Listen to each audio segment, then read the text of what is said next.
Reitero el this reason, llamado we a la reiterate our completa e appeal inmediata for the full and implementación de las immediate resoluciones implementation of 2712, resolutions 2712, 2720, 2728 and a fin de evitar más 2728 muertes y in order destrucción. to avoid Muchas further gracias. death and destruction. Thank you. I thank the representative of Ecuador and pass the floor to the representative of the Republic of Korea. Thank you, Madam President. I thank Director Raja Singham for today's briefing on the situation in the Gaza Strip. I also appreciate Ms. Sweripto for her sobering testimony on what is happening on the ground. As we are now nearing 6 months since the current catastrophe started. It is gravely dismaying to witness that hostilities continue unabated, causing devastating humanitarian consequences in Gaza.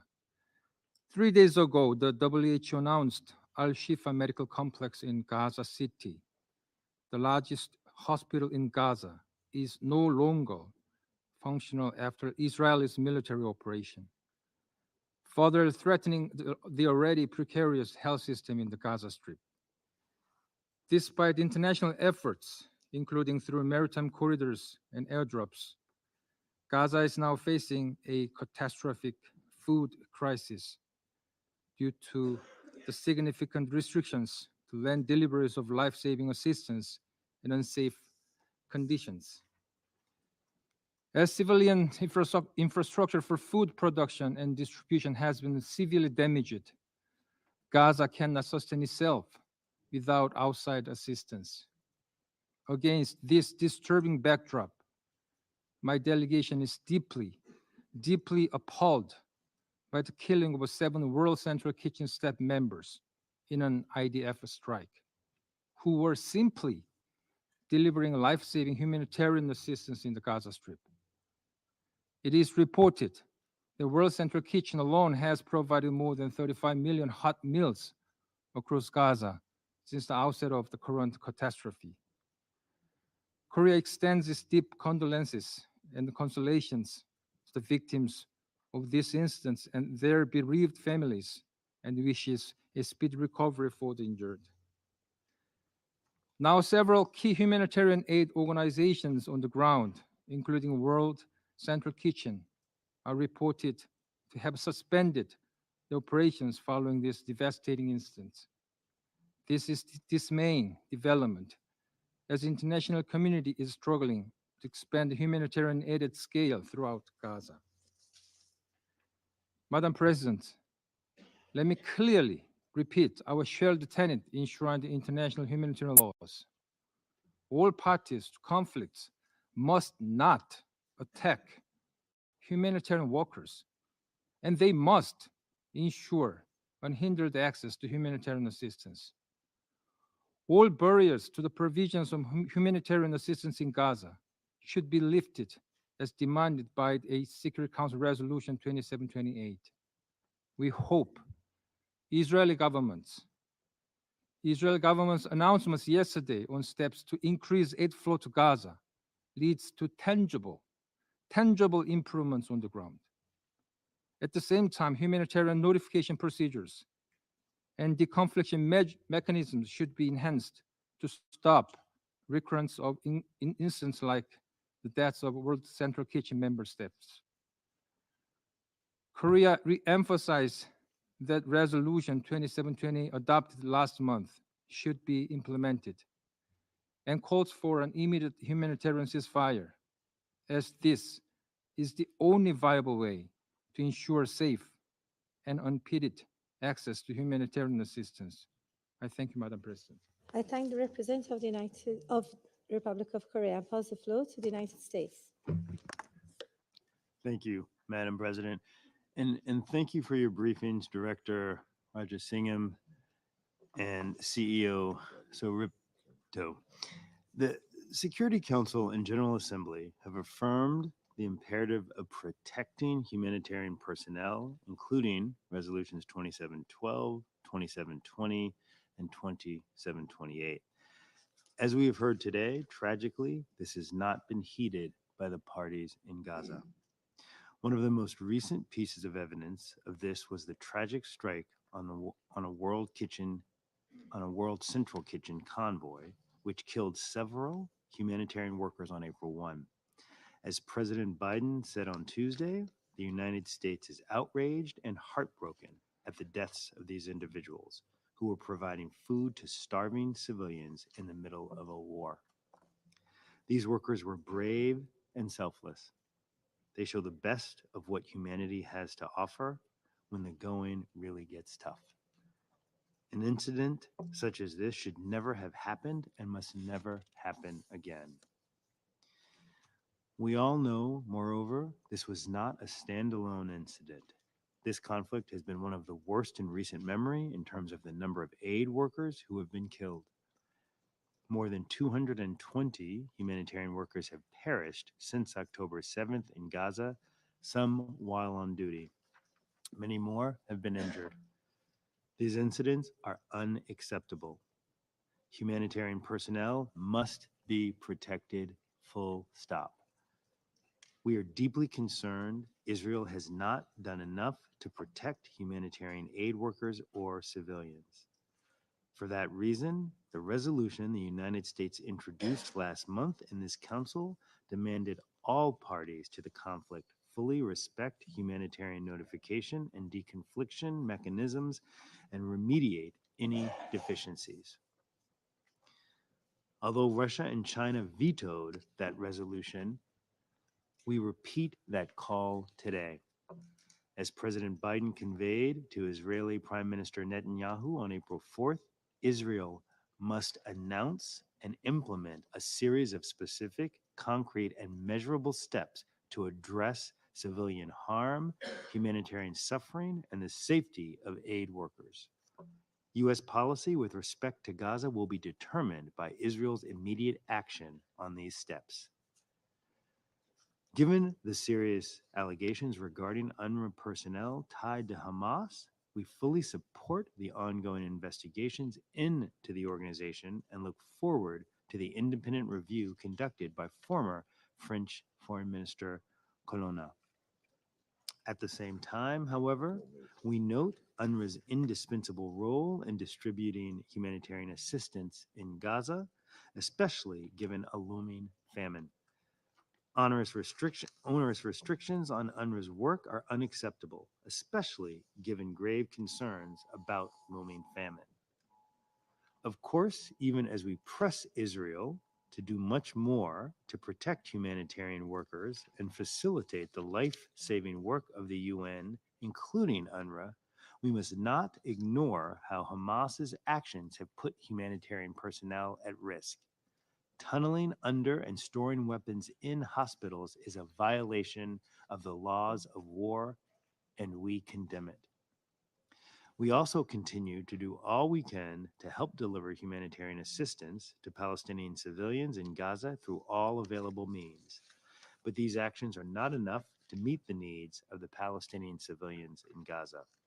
Humanitarian assistance is desperately needed now, and it must be facilitated to mitigate the impact of an impending famine. Gaza's entire population knows acute levels of food insecurity. Gaza's entire population is in need of humanitarian assistance. That is why we continue to underscore an immediate ceasefire is essential to stabilize and improve the humanitarian situation and protect innocent lives. And we have urged Prime Minister Netanyahu to empower his negotiators to conclude a deal without delay to bring the hostages home. We urge Hamas as well to accept the deal on the table. We continue to support these negotiations and will continue to work to protect humanitarian staff and facilitate increased provision of humanitarian assistance into and throughout Gaza. And with that, I thank you, Madam President. I thank the representative of the United States and pass the floor to the representative of Sierra Leone. Madam President, thank you for convening this meeting at the request of Algeria, joined by Guyana and Slovenia, to receive an update on the risk of famine and attacks against humanitarian workers in the occupied Palestinian territory, in particular the Gaza Strip. I thank Director Rajasingham and I thank Ms. Janti Sorepto for their important information and sobering briefing. A couple of days ago, in this chamber, we had a briefing during which we were presented with the devastating impact of the Gaza conflict on children. The report from Global Nutrition Cluster, referenced during that briefing, indicated that approximately 15% of children under 2 years of age in northern Gaza are acutely malnourished, and that the region is facing imminent famine. Several other open briefings have been held on the region since the start of the year. And in all of these meetings, we have been briefed about the unremitting Israeli bombardment of Gaza that has decimated almost all public and private infrastructure and has halted socio-economic activity in Gaza. Markets, private enterprises, and financial institutions, the bedrock of economic activity, are non-functioning in Gaza. Infrastructure for essential services like water, sanitation, energy, and health have been decimated. The global community is aware of the result of the 2-week military operation in the Al-Shifa hospital, which has left most of the hospital structure in ruins. The numbers regarding civilian casualties and internally displaced persons, with women and children being the most affected, are profound and must not be normalized. Despite the volatility in the region and the dangers they face, humanitarian workers have remained resolute in assisting civilians to access food and life-saving aid needed for their daily survival. We recall resolutions 2712, 2720, and 2728, which demand parties to the conflict to comply with their obligations under international law, to protect civilians, and the need to allow for full, safe, and unimpeded humanitarian access to all parts in the Gaza Strip. These resolutions of the Security Council are binding, and we are deeply concerned about the glaring non-compliance by the parties. We are also deeply concerned that civilians and humanitarian personnel are still being victims of strikes, often leading to their demise. The United Nations Resident Coordinator and Humanitarian Coordinator for the Occupied Palestinian Territory has recently reported that at that stage in the conflict, at least 196 humanitarian personnel have been killed in the occupied Palestinian territory. The update from Director Raja Singham puts the tragic total at 226 humanitarian workers killed, 179 of which are UN personnel. Hundreds of humanitarian workers have paid the ultimate price, from the honorary Palestinian humanitarian workers to the World Central Kitchen workers. We offer our deepest condolences to their families and the organizations. Madam President, each day we're reminded of the risk of famine and the steep rise in malnutrition due to intense hostilities and restricted humanitarian access.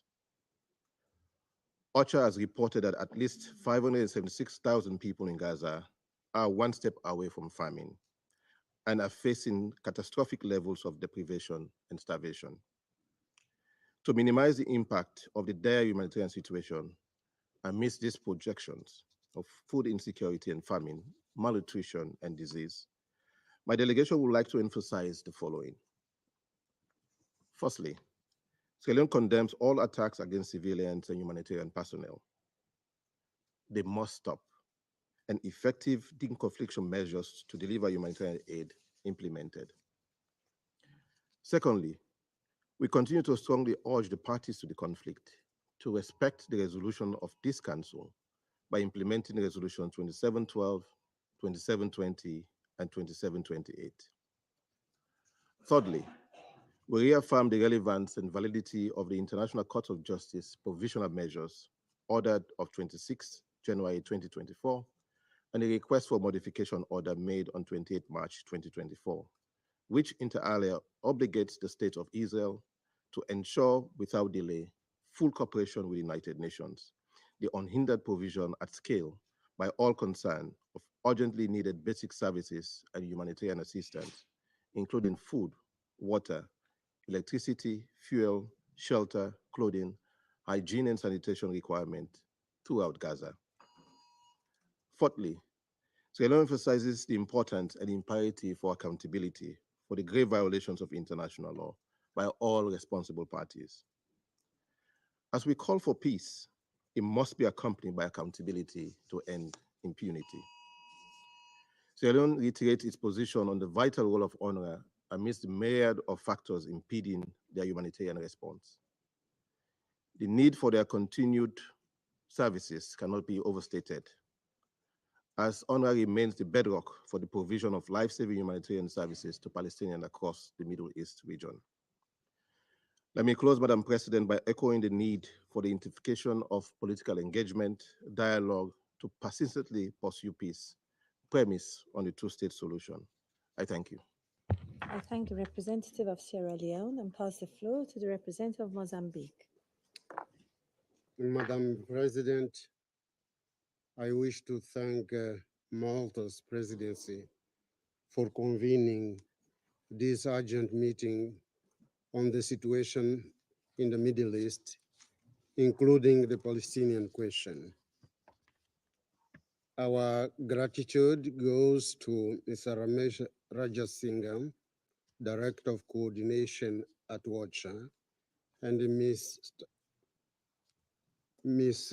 Janti Sueripto, President and Chief Executive Officer of Save the Children US. Madam President, about 11 days ago, this Council overwhelmingly adopted Resolution 2728, tabled by the 10 elected members of this important organ. The purpose and object of that resolution was clear and unambiguous. A, to achieve an immediate and lasting ceasefire. B, to obtain the release of hostages. And C, to allow for the flow of humanitarian aid in larger quantities that could address the humanitarian tragedy presently unfolding in Gaza. We, members of the Security Council, adopted Resolution 2728 because of our unanimous stand that the death of children, women, and men in Gaza is unacceptable, and it defies our conscience, our humanity, and the principles and purposes enshrined in the United Nations Charter. The adoption of that resolution was a clear testament that no member of this council could find it justified or justifiable the relentless military operation in Gaza, a military operation that is causing untold suffering of the Palestinian people. This is a critical situation that demands the immediate attention and concerted efforts of our part, on our part, in order to protect the people in Gaza. Madam President, of great concern to all of us is the fact that the ongoing military action appears to respect no laws of war, no rules of warfare, no boundaries of morality. The large number, more than 200 so far, of tragic deaths of humanitarian workers bears testimony to that assertion. The recent death of the World Central Kitchen workers in Gaza illustrates the dimension of the tragedy. The loss of these dedicated humanitarian workers is highly deplorable. These and other humanitarian workers who perished in Gaza were people solely devoted to providing essential aid to those in need. Their deaths constitutes a flagrant violation of the relevant provisions of international humanitarian law and of human rights law. We deeply regret the attack of Al-Shifa Hospital, which is in violation of the Fourth Geneva Convention, which underscores the critical importance of safeguarding civilian health units and maternity wards during armed conflicts. Madam President, we welcome the recent additional International Court of Justice order on the Gaza question. It mandates that Israel must take specific measures to address the crippling shortages of essential supplies in the war-ravaged Gaza Strip.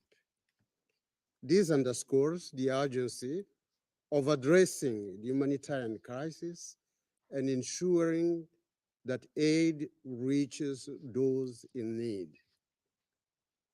In this regard, we urge Israel to address the humanitarian crisis in Gaza by implementing measures to improve the situation. These measures include opening more land crossings to facilitate the entry of essential supplies such as food, water, and fuel into the war-affected Gaza. We urge member states to fully cooperate with the United Nations Relief and Works Agency, UNRWA. The agency plays a vital role in providing humanitarian aid to the population in Palestine. UNRWA's assistance is essential to the well-being of civilians in that region. Madam President, as we labor for the implementation of Security Council Resolution 2728 and other resolutions of this organ, we should continue fighting for a peaceful and stable future in the Middle East that hinges on a vision of a two-state solution, Israel and Palestine living side by side as independent and sovereign states and coexisting as good neighbors as prescribed by the Charter of the United Nations. I thank you. I thank the representative of Mozambique. I will now make a statement in my national capacity. I begin by thanking the briefers for their statements. We are deeply shocked by Israel's killing of 7 aid workers from World Central Kitchen in Gaza on 1st April. This brings the total number of humanitarians killed in this latest round of conflict in Gaza to more than 220, with 179 of these UN personnel. A number increasing day by day. We express our sincere condolences to the loved ones of all those UN and humanitarian personnel killed in Gaza. Malta calls for a thorough, independent, and urgent investigation into this completely unacceptable event and all previous ones. Accountability for any violations of international law, including international humanitarian law, must be ensured. Perpetrators must be held accountable. The latest attack once again underlines the urgent need for an immediate and permanent ceasefire. We note that the movement of the humanitarian staff from World Central Kitchen was carried out in coordination with Israeli authorities, who were notified through the UN's humanitarian notification system. All procedures were followed, and yet this attack still happened. We stress once again that these systems are in place to ensure that these exact incidents do not take place. We recall the international humanitarian law obligations of all parties to protect humanitarian workers. Strikes on humanitarian workers are unacceptable, especially when these are providing much needed humanitarian assistance to civilians in need. It is clear that more must be done to ensure full compliance with these obligations.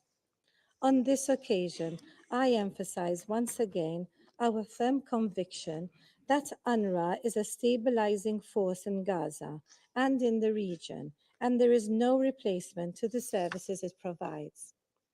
Member States must make sure that UNRWA can implement its operations in line with its mandate and that relief workers are protected. We call upon Member States to continue to contribute to the agency and ensure that it has the necessary resources to operate. We continue to observe obstacles being imposed by Israel, preventing the safe, rapid, and unhindered facilitation of humanitarian assistance into and within Gaza.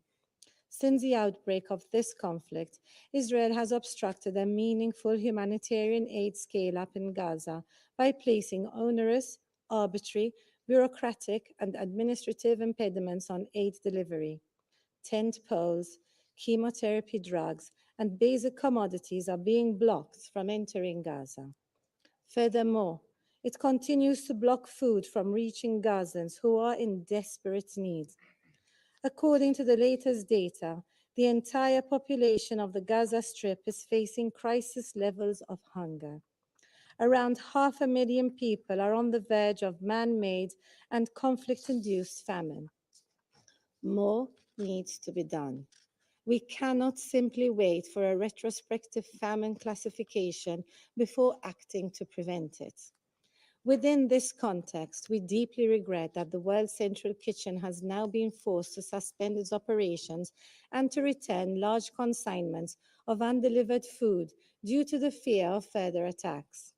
Malta underlines that Resolution 2417 clearly states that the use of starvation as a weapon of war may constitute a war crime.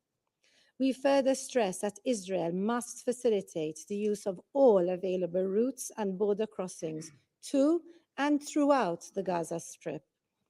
The announced opening of the Erez crossing and the Karim Sharam opening and the Ashdod port is a necessary and positive development. The full and rapid implementation of these measures is fundamental. We are also deeply shocked by images of the aftermath of the Israeli military siege on Al-Shifa Hospital. Any systematic targeting of civilians using hospitals and medical facilities or their improper use by the parties is in direct contravention of international humanitarian law and Resolution 2286. This resolution, as well as all other Security Council resolutions, must be respected and implemented. Finally, Malta reiterates its firm position that de-escalation and dialogue are the only ways to allow the necessary space to relaunch negotiations for a just, comprehensive, and peaceful resolution of this conflict based on the two-state solution along the pre-1967 borders. I thank you. I now resume my function as President of the Council. The representative of the Russian Federation has asked for the floor to make a further statement. I give them the floor. Госпожа председатель, Madam President, несколько минут назад мы just с a few вами minutes стали ago, свидетелями we bore witness попытки циничной, to a беспардонной cynical манипуляции со attempt стороны and an наших excusable американских attempt коллег. at manipulation on the part of our В US своем colleagues. выступлении представитель In США his сделал акцент на том, statement, the что US призыв к representative stressed защите the fact that the call to protect гуманитарных работников humanitarian aid содержался в workers заветированном was Россией и contained Китаем американском проекте. a US draft resolution that was vetoed by Russia and При этом China. он лукаво умолчал о том, что Having принятая в said that, итоге he Советом резолюция cunningly kept quiet 2728 также about the содержит fact that подобные UN требования Security Council через Resolution ссылку на 2728 необходимость contains a similar выполнения demand резолюции by 2720, referring to посвященной этой теме. the requirement to implement Resolution 2720 on this very issue. Умолчал он также и о том, что He also справедливо kept quiet заветированный about the нами fact проект that the draft resolution we не vetoed, and содержал rightly требований so, или хотя бы that draft призыва resolution к didn't прекращению огня. contain a requirement or even a call for При a этом он ceasefire.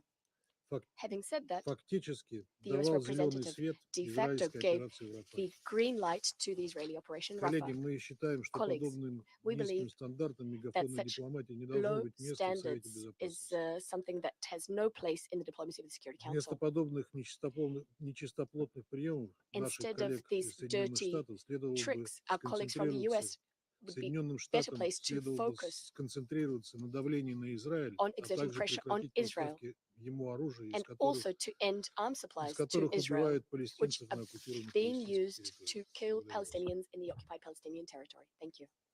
I thank the representative of the Russian Federation for their statement. I now give the floor to the permanent observer of the Observer State of Palestine.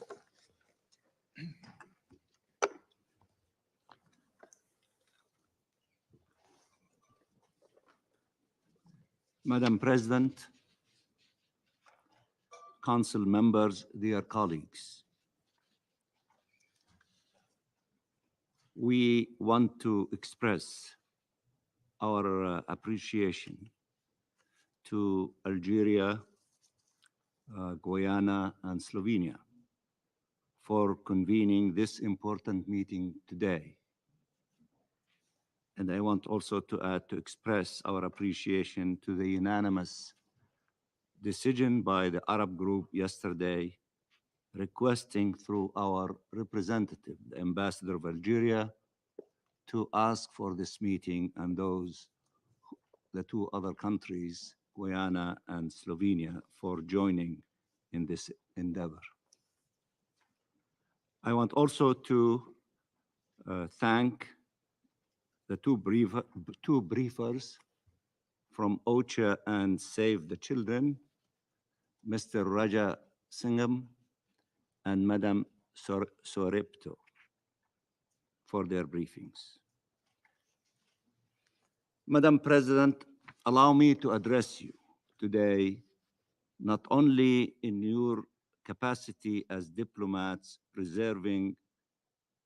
representing your states, but as parents and grandparents, as daughters and sons, as members of families that you love and cherish.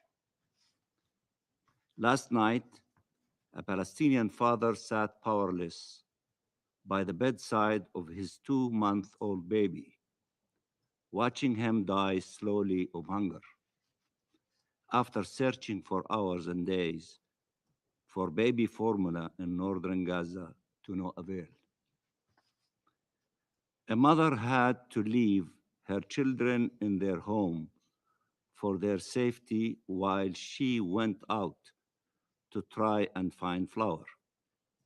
She heard a loud bombardment as she reached the street's corner, rushed back with no flour, only to find her home destroyed and her kids killed. We speak of this terrifying assault against life in Gaza in days and months, 180 days, 6 months. But parents calculate in hours, agonize in minutes and seconds, and they wonder, how much longer will they have to wait?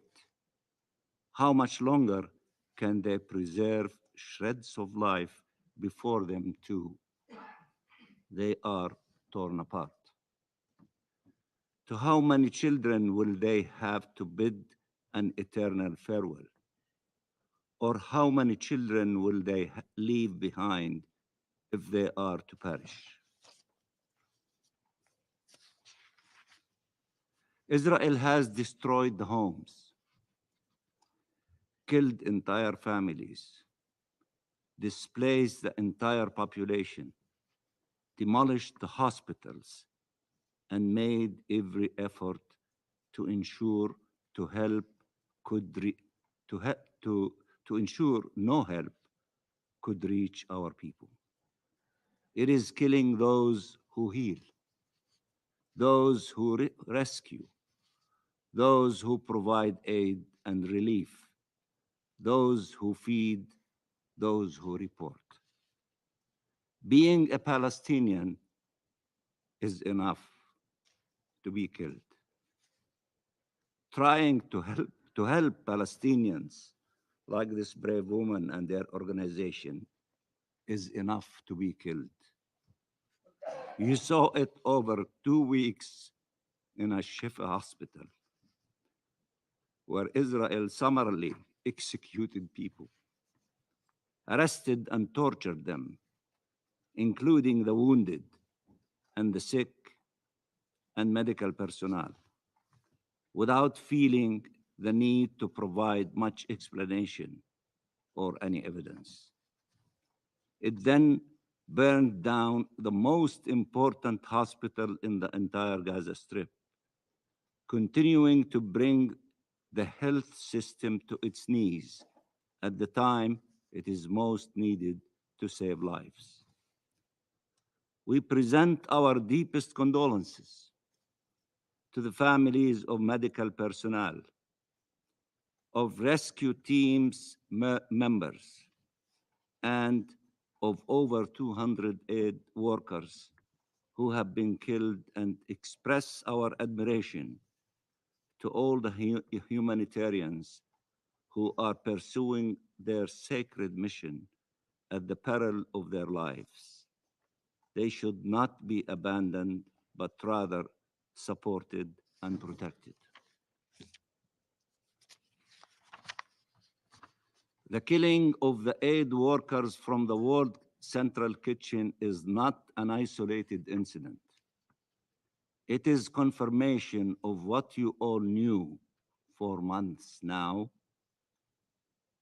Israel is targeting those that the laws of war were established to protect. Israel knew very well who it was targeting, hitting 3 cars in 3 locations, despite the fact that they were identifiable and had coordinated with Israel the delivery of aid. It says it suspected 1 person, so it killed many.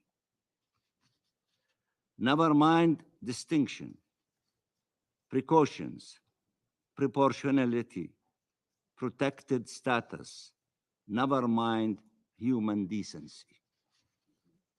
It is unfortunate that it took the killing of foreign nationals for some to fully acknowledge the fate reserved to Palestinians for 180 days now. As the World Central Kitchen CEO eloquently said, and I quote, "This is not only an attack against WCK, this is an attack on humanitarian organizations showing up in the most dire of situations where food is being used as a weapon of war. This is unforgivable," end of quotation. It is even more unforgivable that Israel, as occupying power, is the one with responsibility in ensuring that the civilian population is not harmed or starved, and instead it is not only inflicting such harm and starvation, but also killing those trying to alleviate them. For Israel, the entire civilian population and anyone helping them and the entire civilian infrastructure are legitimate targets. It's enough to call them, quote unquote, collateral damage, express grief, and move on to committing the next crime. Israel baselessly argued that the problem was in the organization delivering life-saving humanitarian assistance, UNRWA, whose role is fundamental and who is doing heroic work on the ground. Now, even the NGOs who have worked in the worst possible circumstances around the world are saying they cannot operate in Gaza because of the environment created by Israel. Madam President, Israel, while killing with its bombs and bullets over 32,000 Palestinians and maiming over 72,000 Palestinians, have also made sure to create a man-made famine, the worst of its kind, affecting over 2 million people, besieged and starved, with tons of assistance by a few kilometers away. Who can still speak of shared values with Israel that is committing such crimes without being devoured by shame? This council finally demanded a ceasefire, leading to a lasting and sustainable ceasefire. Israel ignored this demand. Resolution 2728 must be implemented. It is the responsibility of this council and all states to ensure that it is upheld.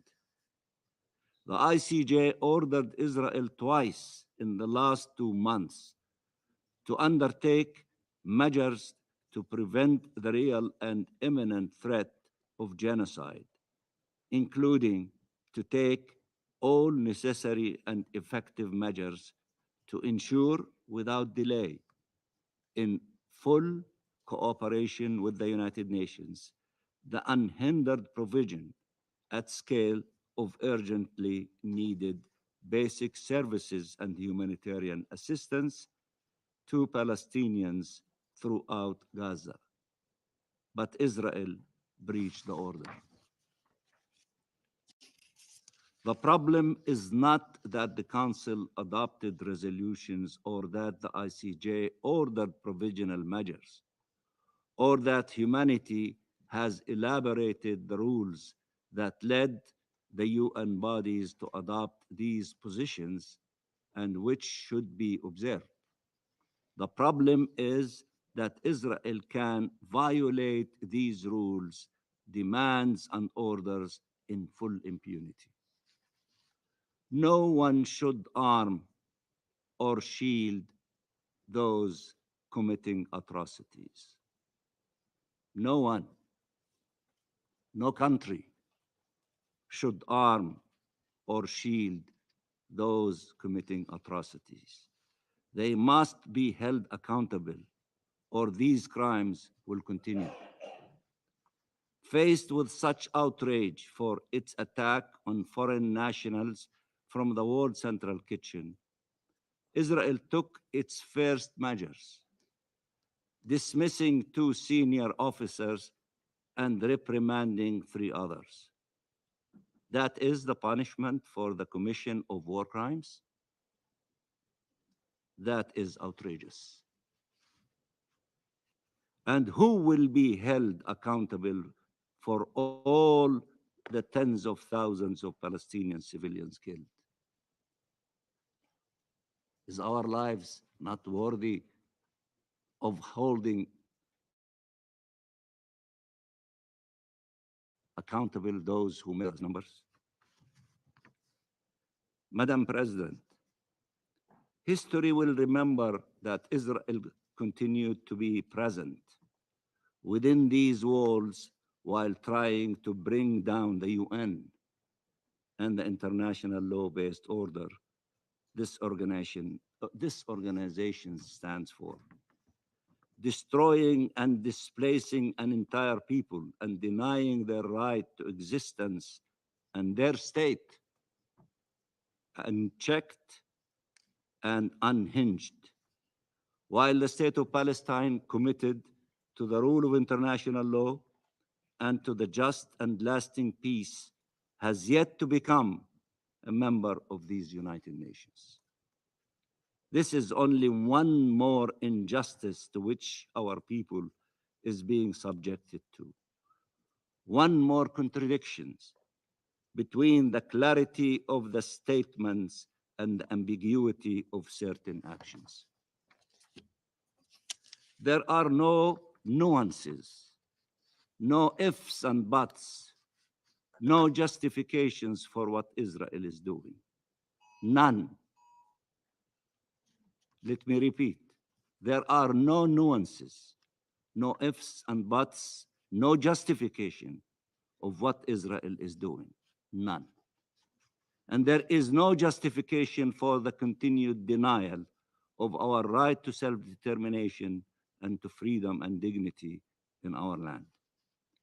We knew, you all knew what was coming 6 months ago. We knew, and you knew, Israel would resort to mass and indiscriminate killing, to total destruction and devastation, and that the famine was on the way. This genocide was announced by Israeli leaders. It was perpetrated in broad daylight. It was displayed on your own screens. It was discussed in your meetings. Many of you were mobilized to stop it, but there are still tools that were not used, not even considered. One day, as for other genocides, a lot will be said about these failures. But we cannot wait. Action is needed now at every level with every means possible. I call on you, individually and collectively, to do more now, to figure out a way to stop these massacres and this meditated killing of children and women and men. I call on you to bring immediate relief to desperate parents who have witnessed what no parent should endure, and children who have suffered what no children should suffer. For 260,000 minutes now, for 260,000 minutes now, our failures mean their death. That should be reason enough for us to do everything in our power to bring this tragedy to an end. Thank you, Madam President. I thank the representative of the permanent observer of the Observer State of Palestine for his statement. I now give the floor to the representative of Israel. Thank you, Madam President. I wish to begin by expressing Israel's sorrow over the tragic incident which claimed the lives of the World Central Kitchen employees in Gaza. We express our deepest condolences, and our hearts go out to the families, their countries, and the World Central Kitchen. This was a tragic mistake. Israel never targets civilians deliberately, never, let alone aid workers carrying out crucial work. Israel holds the critical support of aid workers in the highest regard, and we will continue to coordinate with them and secure them in their missions. This incident has been thoroughly investigated, and the findings show that this strike was carried out due to a misidentification at night during a war under very complex conditions. The incident was investigated by an independent expert body and was completed last night. The findings were presented both to Israeli leadership and WCK officials before being released to the public. As a result, 2 senior military officers have already been dismissed from their posts. Israel has coordinated aid distribution with international organizations thousands of times, I repeat, thousands of times since the start of this war. And there is no question that this event was not deliberate. The military's standard of operating procedure was violated, but it was the result of a tragic mistake made due to Hamas's cynical modus operandi to exploit civilian infrastructure and vehicles. Israel will learn from this investigation and take every effort to ensure that such a tragedy is not repeated. Council members, Israel is in the midst of a defensive war fought in unprecedented conditions against an enemy that fights from underground tunnels and hospitals and deliberately uses civilians as human shields. We did not start this war, and we did not want this war. We were attacked, massacred by ruthless terrorists that are committed to repeat the massacre. Hamas chose to fight from within civilian population centers in Gaza, and as heart-wrenching as it is, tragic mistakes can happen. Every country that fought a war in dense urban conditions understands this. Due to the complexity of the battlefield in Gaza, tragedies that took the lives of our own people have occurred. IDF soldiers, our soldiers, have fallen from friendly fire, and Israeli hostages, our hostages, have been mistakenly killed by our soldiers. These are all tragedies, but the reality is that the loss of innocent lives during a war is sometimes unavoidable, despite all the efforts that Israel goes above and beyond to take. This is why the world must not forget for one moment why this war began. Israel abides strictly by the laws of war, and the Israel Defense Forces have implemented more precautions to mitigate civilian harm than any other military in history. Israel dropped 7 million flyers warning civilians to evacuate. 13 million text messages have been sent. Military maps were even distributed outlining safe areas and evacuation routes. These measures are unprecedented, and I don't know of any other military that meets these standards. Our enemy, on the other hand, Hamas, cares nothing for the well-being of civilians and entrenches itself among civilian population, all in order to deliberately maximize the number of civilian fatalities in Gaza. This is their goal. Do you have anything to say about how Hamas turned Shifa Hospital into a terror base? Over the past weeks, hundreds of terrorists were neutralized and arrested, all inside a hospital. Does this council have anything to say about it? This is what Hamas is, an enemy that takes every effort to maximize civilian casualties.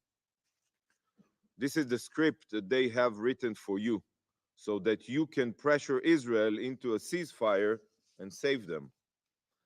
For Israel, every loss of life is a tragedy. Yet for Hamas, the death of civilians is their strategy. We were the ones who were butchered, and we are now fighting to not be butchered again. If Hamas's terror capabilities are not obliterated, they will rearm, regroup, and recommit atrocities against Israelis until they annihilate us. That is exactly what they have been doing for the last 18 years since we evacuated and disengaged from Gaza. Colleagues, no country wishes this war to end more than Israel. It is our children who are fighting in Gaza, making the ultimate sacrifice. But we have no other choice. The formula for an immediate ceasefire is clear. Hamas must turn themselves in and release all the hostages. If this is done, the war can end today. 182 days have passed, and this council still have not even condemned Hamas. Instead, you have demanded a ceasefire with no strings attached, a ceasefire that isn't conditioned on the return of the hostages. This is a free pass for barbarism and sadistic violence. Any ceasefire that ensures Hamas's survival is a green light for many more October 7th. You know that there can be no solution to the conflict between Israelis and Palestinians in our region as long as Hamas continues to rule in Gaza. But some members here prefer to ignore Hamas's genocidal ambitions. It's in their charter, by the way. If this council showed Hamas that terror is not tolerated and increased the pressure on them by, for example, designated Hamas as a terror organization, this war could end faster. Council member, not only is Hamas responsible for every casualty in Gaza, they are also responsible for the humanitarian situation in Gaza. Israel facilitates the constant entry of humanitarian aid into Gaza. 19,000 aid trucks have already entered Gaza since the start of the war, carrying over 350,000 tons of aid, including 250,000 tons of food.